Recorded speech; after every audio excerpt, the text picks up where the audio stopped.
They mistook her silence for weakness because that's what people like that always do. In HOA spaces, noise is power.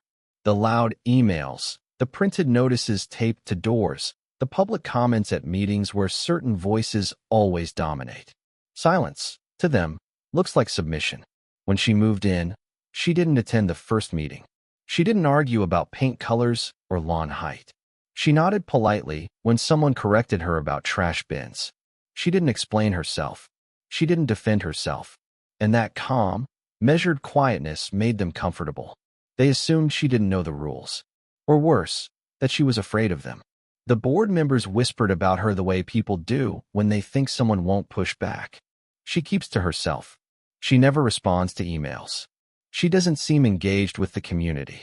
In HOA language, that translates to vulnerable. Someone they could pressure into compliance. Someone who would fold if confronted in front of neighbors. So they tested her. A warning letter about parking, even though her car was within the lines. A complaint about her curtains being the wrong shade of white. A note about her garbage can being out 15 minutes too long.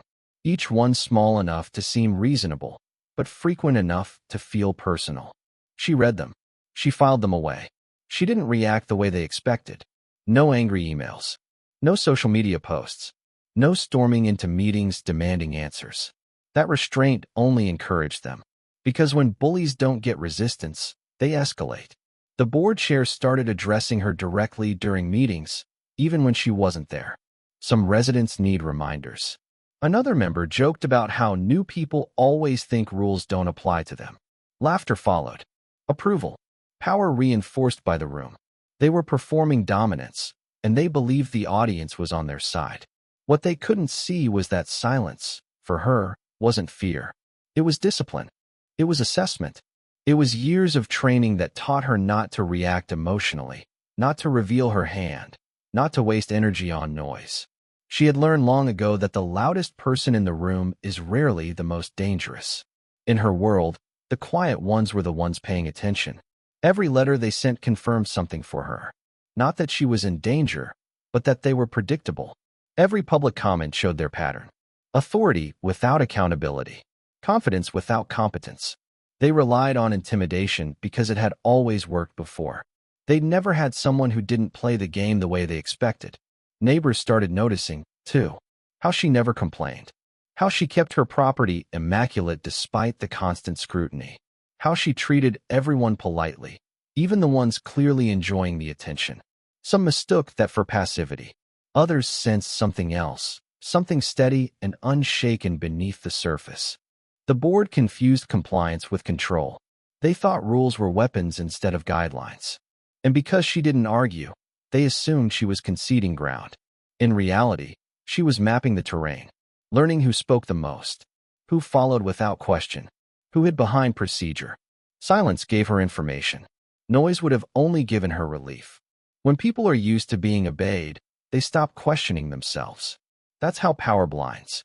They didn't ask why she never reacted. They didn't consider that maybe she didn't need to. In their minds, strength looked like raised voices and paper trails. Strength looked like gavel taps and formal warnings. Strength looked exactly like them. They never asked what kind of life produces that level of calm under pressure. What kind of experience teaches someone to stand still while being targeted? They never wondered why her eyes stayed level, why her posture never changed, why she listened more than she spoke. They assumed silence meant she didn't know her rights, didn't understand the system, didn't have the confidence to push back. And that assumption became their biggest mistake. Because when silence is chosen, not forced, it's not weakness at all. It's patience. It's control. It's the ability to wait until the moment matters. The HOA mistook her quiet for surrender, never realizing it was preparation, never realizing she was allowing them to reveal exactly who they were, how far they would go, how comfortable they were abusing small authority, how careless they were when they believed no one was watching, how confident they felt pushing someone who never pushed back, how power feels safest right before it's challenged, how silence can be the space where resolve hardens, where decisions are made, where limits are defined, where the line is drawn long before anyone else sees it, where stillness becomes strategy, where restraint becomes leverage, where calm is not absence but presence, where every ignored insult adds weight, where every unfair notice sharpens focus, where quiet becomes the loudest signal that something is being measured, something is being stored, something is waiting just beneath the surface, steady and deliberate, watching and learning, letting them believe the story they wanted to tell themselves about her because that belief made them careless, because carelessness always precedes exposure, because people who mistake silence for weakness rarely notice when the balance has already shifted. It didn't start with anything dramatic. That's how it always goes. Small things, easy to justify, easy to explain away. A comment here, a note there. Things that could be framed as just doing our job. The first complaint was about her mailbox, slightly tilted after a storm. The second was about a delivery truck parked too long while she unloaded. Then came the email reminding her of quiet hours, sent on a night when no one else on the street had been contacted. Each incident alone looked harmless. Together, they formed a pattern. At first, it stayed private. Letters slipped into her mailbox. Emails sent with polite language and passive-aggressive undertones. Just a reminder. Per HOA guidelines. We trust you'll take care of this promptly. The board liked it that way. Private pressure keeps things clean. No witnesses. No pushback from neighbors who might start asking questions. They were used to residents complying quietly, embarrassed enough to correct whatever they were accused of and move on. But when she didn't react the way they expected, when she didn't rush to apologize or explain herself, the tone changed. The reminders became warnings. The warnings became records. Someone suggested it might be time to address the issue publicly. That's when the harassment shifted from subtle to visible, from paperwork to performance. Her name started appearing in meeting minutes. Not in full context, just enough to single her out. A resident on Oak Lane continues to have compliance issues. Heads turned. People glanced around the room, curious. Someone laughed softly. The board chair didn't stop it. That silence was approval. Power likes an audience. Next came the meeting comments. Vague, but pointed.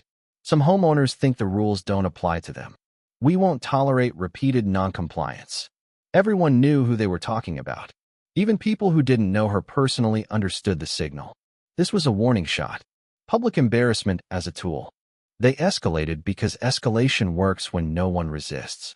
The board fed off the attention. Each public mention made them feel justified, righteous even. They convinced themselves they were protecting the community. That narrative made everything easier. Once you believe you're the hero, cruelty feels like duty. Flyers went up reminding residents to report violations. A neighbor was encouraged to keep an eye out. Someone took a photo of her trash can and sent it in. Another complained about her porch light being too bright. The board accepted every report without question. Quantity mattered more than accuracy. The more complaints they had, the stronger their case looked on paper. What changed everything was when they brought it into the open without disguise. A formal hearing notice. Her name printed in bold. A date, a time, a list of alleged violations read aloud to the room.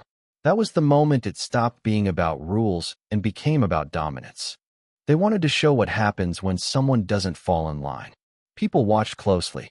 Some out of curiosity, some out of fear. Because if it could happen to her, it could happen to anyone.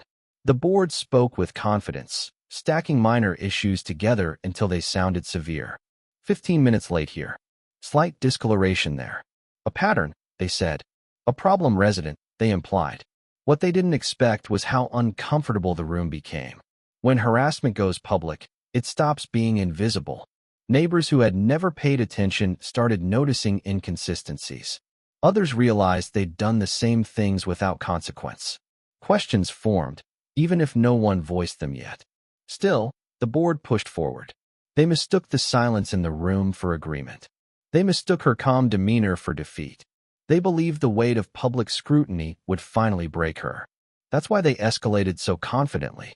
They thought exposure was the final move, the thing that would force compliance or removal. Small harassment had grown into something unmistakable. What once hid behind procedure now stood under fluorescent lights and folding chairs. The language shifted from polite reminders to accusations. The tone shifted from guidance to judgment. And in doing so, they revealed more about themselves than they ever did about her. Because harassment thrives in the shadows but panics in the light. It relies on people not paying attention, on targets shrinking, on observers staying quiet. The moment it becomes public, it carries risk. Patterns become visible. Motives get questioned. Power starts to feel less secure. They thought they were tightening control. In reality, they were building a stage. One where every action could be seen, remembered, weighed. One where the rules they loved to quote could be applied to them as well. One where their confidence would soon depend on facts instead of volume, consistency instead of intimidation, accountability instead of authority, because once harassment crosses into public view, it stops being just paperwork and starts becoming evidence. And evidence has a way of changing who holds the advantage when the room starts to realize what it's actually watching unfold in front of them. When people begin to compare notes, when quiet support starts forming in the background, when the target is no longer isolated but observed, when the board's certainty begins to crack under the weight of its own overreach, when escalation no longer feels like control but like desperation, when the audience they relied on starts to see the imbalance, when power realizes too late that it stepped out from behind the curtain believing the spotlight would protect it, not expose it, they underestimated her because they only saw the surface. A quiet woman, new to the neighborhood, no visible allies, no loud opinions, no obvious leverage. In their minds, experience looked like tenure on the board, years of meetings, binders full of bylaws. Authority looked like nameplates and microphones. They assumed power always announces itself.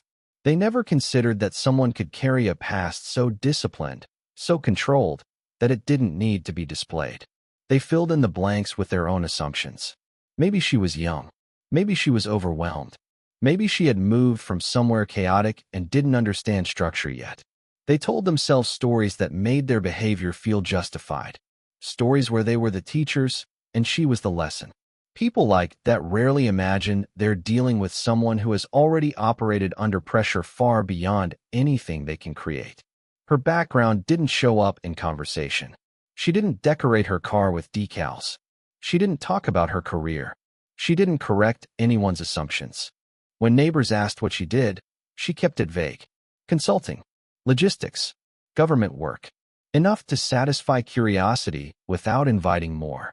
That restraint made her easy to dismiss.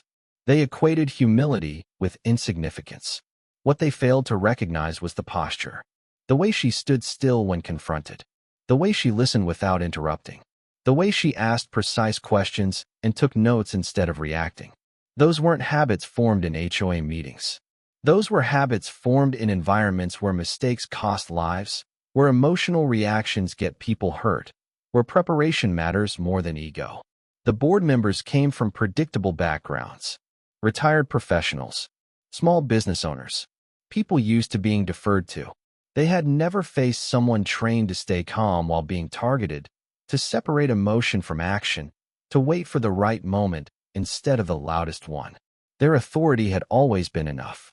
No one had ever let them talk themselves into a corner before. They mistook her politeness for uncertainty. When she thanked them for their time, they heard submission. When she asked for clarification, they heard confusion. When she didn't argue, they assumed agreement. They didn't understand that she was collecting information, verifying inconsistencies, noticing how often the story changed depending on who was speaking. Her past had taught her how systems fail, how rules get bent, how authority hides behind process. She recognized the signs immediately. Selective enforcement, vague language, shifting standards, all familiar, none intimidating. She had dealt with far more complex hierarchies, far more dangerous power dynamics, far higher stakes. What they didn't know was that she had been trained to function under scrutiny, to perform while watched, to stay focused while people tried to provoke a response. Stress wasn't foreign to her. It was background noise. The board's pressure tactics barely registered compared to what she had already endured in other contexts, other environments, other missions where the cost of failure wasn't a fine or a warning letter. They assumed she didn't know how to fight back. In reality, she knew exactly when not to. She understood timing. She understood documentation. She understood that exposure without preparation is just noise. She understood that letting someone underestimate you gives you space to maneuver. Every meeting they ran reinforced their blind spot. They talked too much. They contradicted each other. They put things on record they shouldn't have. They relied on memory instead of minutes, on confidence instead of consistency. They didn't realize she was noticing all of it. The misstatements, the uneven enforcement, the moments where procedure was skipped because it was inconvenient. Underestimation made them sloppy. They believed she didn't have the background to challenge them effectively. They didn't think she knew how investigations work, how chains of command operate, how accountability travels upward when documented properly. They assumed she would either comply or leave. They never asked themselves why she wasn't afraid, why public pressure didn't rattle her, why she never rushed, why she always seemed prepared, even when caught off guard. They never questioned their own narrative because it had always protected them before. In their world, power came from visibility, from being seen as important, from being recognized. In her world, power came from capability, from knowing what to do when things go wrong, from understanding that the person least desperate to prove anything is often the one most prepared to act. They underestimated her because they couldn't imagine a version of strength that didn't look like theirs. They didn't know what it means to operate quietly, to train endlessly without recognition, to follow rules that actually matter, to function inside systems far more rigid and unforgiving than an HOA. They didn't understand that her calm wasn't passive, that her restraint wasn't hesitation, that her silence wasn't ignorance, that her past had already equipped her with everything she needed to recognize exactly what they were doing, how they were doing it, why they were doing it, and how easily people like them collapse when confronted with facts instead of fear, when authority is met with discipline instead of emotion, when confidence is tested by someone who has already faced consequences, far greater than social pressure and procedural threats, when the masks people wear in small positions of power start to slip under sustained attention from someone trained not to look away the moment the line was crossed wasn't loud. It wasn't dramatic. It didn't come with raised voices or slammed doors. It came wrapped in procedure, delivered calmly, stamped with authority. A notice slid under her door informing her of fines for violations that hadn't happened, dates that didn't match reality, photos taken from angles meant to mislead, language carefully chosen to sound final. That was the moment something shifted. Up until then, she had observed, collected, allowed the pattern to reveal itself fully. But false accusations change the nature of a situation. They move it from irritation to intent. Mistakes can be corrected. Harassment can be endured.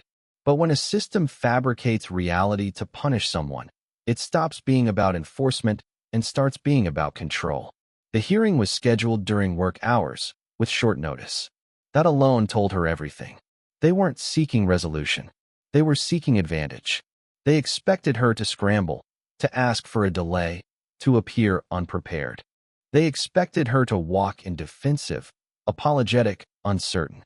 They had planned the room, the order of speakers, the documents they would present. They believed they were several moves ahead. What crossed the line wasn't just the fines. It was the implication that she was dishonest, that she was non-compliant by nature, that she was a problem to be managed rather than a resident with rights. They spoke about her as if she weren't there, even when she was. That kind of dehumanization is always intentional.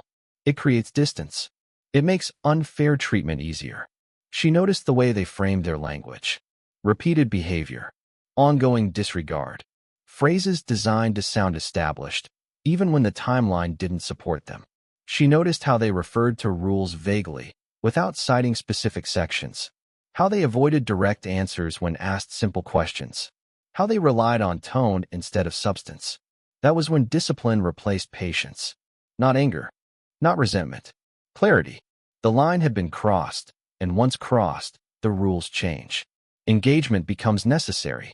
Silence stops being strategic and starts becoming permission.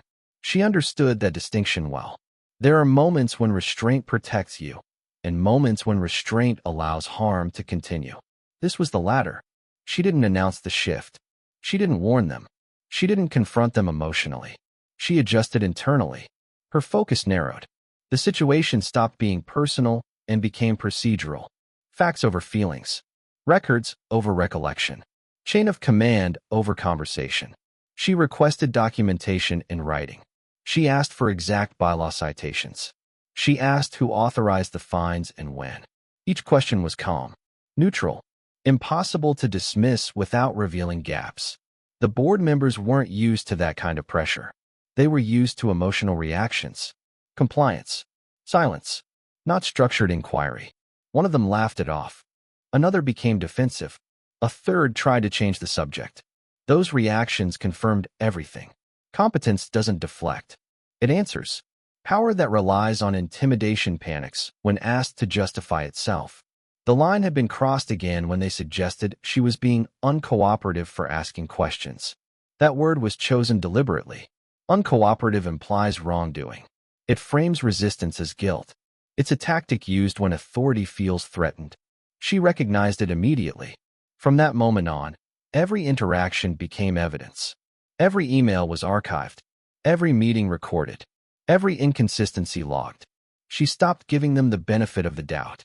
Not because she was hostile, but because trust had been violated. And once trust is gone, systems are evaluated, not believed. They thought the hearing would be the climax, the point where she would finally bend. Instead, it became the point where their own process started to unravel.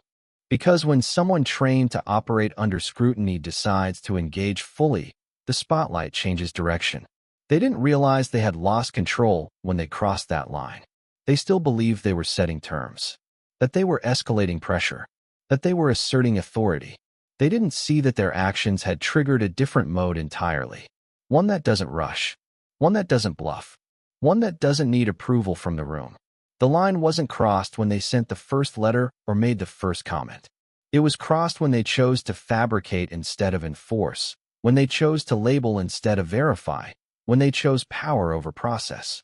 That choice carries consequences, even when the people making it are too comfortable to imagine them yet, too used to winning small battles to notice when the framework itself is being tested, when someone stops reacting and starts preparing, when attention sharpens, when memory becomes record, when confidence meets resistance that doesn't look like defiance but functions far more effectively. When the room no longer belongs to the loudest voice, but to the most precise one, when the moment they thought would end the issue quietly becomes the moment everything changes direction without them realizing it, yet anger never showed up the way they expected it to.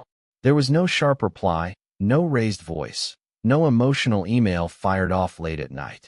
That absence confused them. They had pushed for a reaction, believing that once emotions entered the room, they would regain control. Anger is easy to dismiss. Anger can be labeled. Anger can be used against the person feeling it. Discipline, on the other hand, doesn't give you anything to grab onto. What took over was a kind of calm that wasn't passive. It was deliberate, measured, the kind of calm that comes from training, not temperament. She didn't suppress emotion out of fear or politeness. She set it aside because it wasn't useful. Anger narrows vision. Discipline widens it. And she needed to see everything clearly. Her responses became slower, not because she hesitated, but because she chose precision over speed. Every word was weighed. Every question had a purpose. She stopped explaining herself. Explanations invite debate. Instead, she asked for clarity, for sources, for confirmation in writing. Each request forced them to step out of performance mode and into accountability, a place they were deeply uncomfortable occupying. They mistook her restraint for indifference at first, then for arrogance, then for defiance. None of those were accurate. Discipline doesn't care how it's perceived. It cares about outcome. She wasn't trying to win an argument. She was restructuring the interaction entirely. Anger would have given them what they wanted. It would have shifted focus from their actions to her reaction. Discipline did the opposite. It kept the spotlight exactly where it belonged. On process, on facts, on inconsistencies, on the growing gap between what they claimed and what they could prove. She prepared quietly, not in bursts of energy, but in steady, methodical steps. Documents organized by date. Emails saved with headers intact. Screenshots labeled and backed up. Notes taken immediately after conversations. while details were still fresh. This wasn't obsessive. It was standard. This is how people operate when they understand that systems don't respond to feelings, only to records. When they tried to provoke her, she didn't bite. When they interrupted, she waited. When they spoke over her, she asked them to repeat the question. Not sarcastically, not aggressively, calmly. That kind of discipline unsettles people who rely on emotional imbalance to maintain authority. It forces them to hear themselves. She didn't mirror their energy. She neutralized it. Meetings that once felt tense became quiet. Not because the pressure disappeared, but because she refused to amplify it. Silence returned, but this time it wasn't misread. This silence had structure. It came with notes, with follow-up emails, with requests for confirmation that made it clear she was tracking everything. Anger might have brought short-term satisfaction. Discipline brought leverage.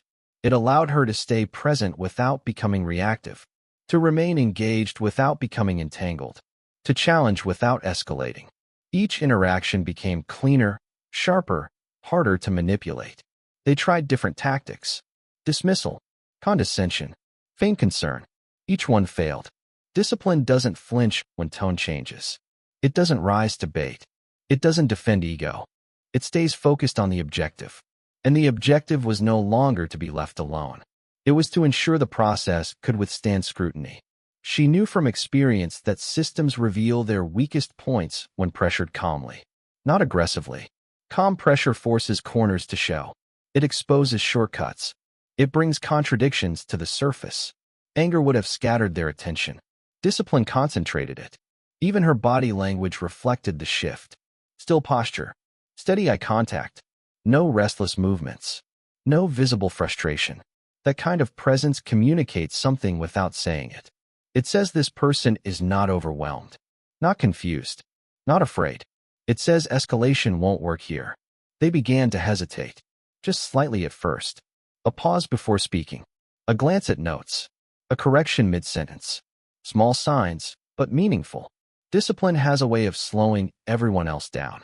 It changes the rhythm of a room. She didn't enjoy this process. Discipline isn't fueled by enjoyment. It's fueled by necessity. It activates when something important is threatened, when fairness matters, when boundaries need to be enforced without drama. She wasn't proving a point. She was protecting ground.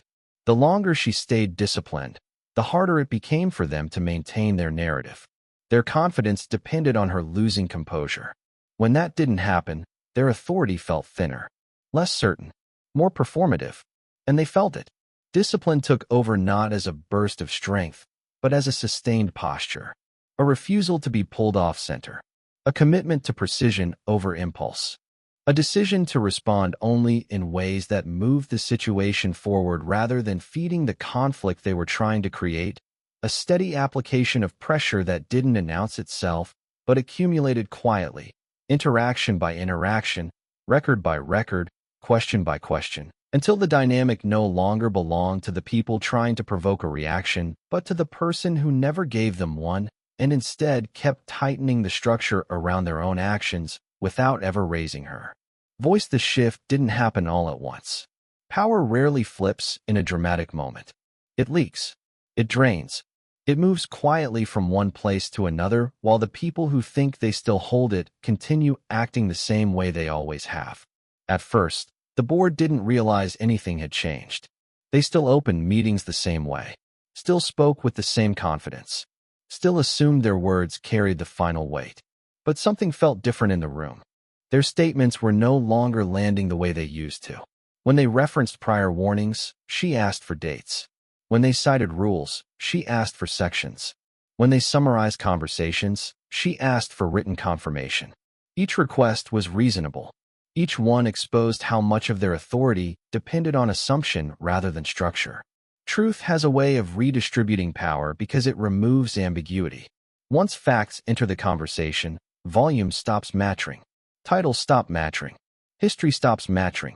All that remains is what can be shown, what can be supported, what can survive being examined slowly and carefully. They had relied on momentum, years of unchallenged decisions, residents who didn't want trouble, people who paid fines just to avoid hassle. That momentum disappeared when someone refused to move at their pace. She slowed everything down, forced precision, forced consistency, and in doing so, she changed the terrain. Neighbors started paying attention in a different way, not because she was loud, but because she was clear. Her questions made sense. Her documentation was solid. The board's answers, by comparison, sounded vague, defensive, rehearsed. When truth is present, contrast does the work on its own. Power shifted the moment people stopped assuming the board was right by default. It shifted when others realized they could ask questions too. When they noticed similar violations had never been addressed before. When they recognized that enforcement seemed selective. That recognition didn't require speeches or confrontation. It grew quietly inside conversations, exchanged looks, follow-up emails. The board felt it before they could name it. A hesitation before issuing another notice. A longer discussion before approving a fine. A request to table this for now. Those are signs of power adjusting, even when no one admits it. Certainty gives way to caution. Authority becomes conditional. Truth is uncomfortable for systems built on convenience. It demands consistency. It exposes shortcuts. It forces explanations instead of assumptions. The board had never needed to explain themselves fully. Now they did. And each explanation revealed how thin their process really was. She didn't announce the shift. She didn't celebrate it. She simply continued operating the same way. Calm, prepared, precise. That consistency made the change undeniable. When one person remains steady while others grow defensive, observers instinctively recalibrate who they trust. The power shift wasn't about winning. It was about legitimacy. The board still had titles, still had procedures, but legitimacy had begun moving elsewhere, toward the person who respected process enough to demand it be followed, toward the one who treated rules as obligations, not tools. Even the board's language changed. They stopped using absolutes, started using qualifiers. Possibly. We'll need to review. Let's check. Those words signal adjustment. They signal that certainty has been replaced by caution, that authority is now being exercised with awareness instead of entitlement. Truth doesn't need reinforcement when it's well documented. It stands on its own. And once it's visible, it invites comparison. People begin to ask why some residents were fined while others weren't. Why certain rules were enforced only after complaints. Why records were incomplete. Those questions don't accuse. They clarify. And clarity is disruptive to unearned power. She never had to expose them aggressively. Their own records did that. Their own inconsistencies. Their own emails. Power shifted because truth accumulated, not because it exploded. Every documented interaction added weight. Every unanswered question tilted the balance a little more. What the board had mistaken for control was actually silence born of avoidance. Once that silence was replaced with calm engagement, their leverage evaporated. Fear stopped working. Embarrassment stopped working. Pressure stopped working. None of those tools function when the person on the receiving end isn't trying to escape. Truth rewards patience. It favors those willing to let it unfold without interference. She allowed it to do exactly that. She trusted process because she understood how fragile false authority becomes when process is followed correctly. The shift was complete when the board started acting defensively without being challenged. When they over-explained. When they corrected themselves mid-sentence. When they avoided eye contact. Power reveals itself not in command, but in comfort. And they were no longer comfortable. Truth doesn't shout. It doesn't threaten. It doesn't rush. It waits until it's undeniable. And when it reaches that point, power moves whether anyone consents to it or not, settling naturally with the person who stayed grounded, prepared, and consistent while everyone else relied on assumption, habit, and the belief that no one would ever make them prove what they claimed to be true.